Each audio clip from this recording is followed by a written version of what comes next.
welcome, welcome to the 2024 NATO Summit. It's a pleasure.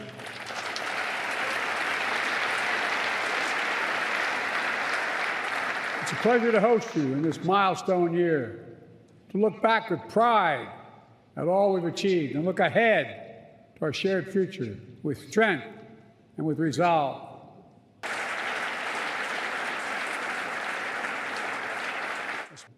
Autocrats want to overturn global order, which is by and large kept for nearly 80 years and counting.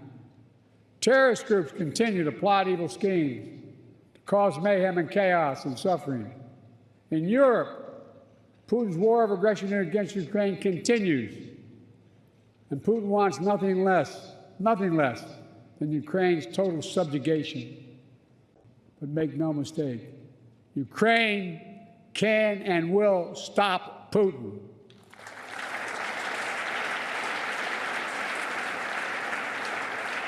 Especially with our full collective support. And they have our full support.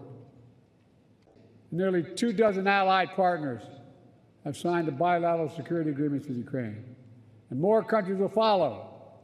Today, I'm announcing the historic donation of air defense equipment for Ukraine.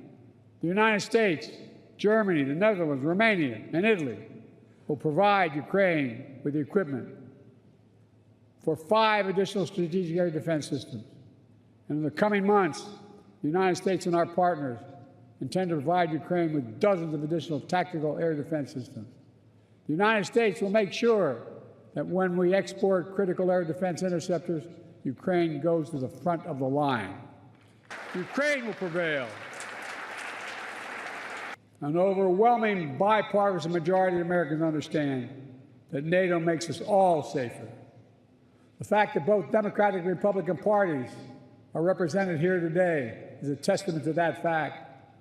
The American people know that all the progress we've made in the past 75 years has happened behind the shield of NATO. And the American people understand what would happen if there was no NATO.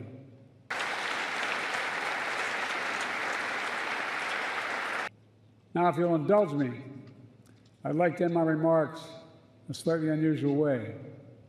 NATO is an alliance of nations, but also made up of leaders. And one person in particular has done an extraordinary job leading NATO for the last decade. Secretary General Stoltenberg, would he come forward?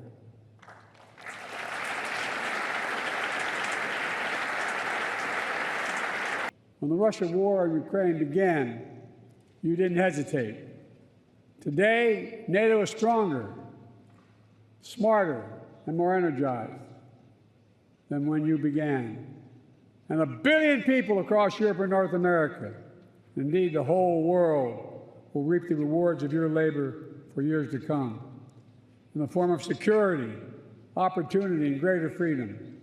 For these reasons, I'm pleased to award you the highest civilian honor the United States can bestow, the Presidential Medal of Freedom. Ask the military to come forward.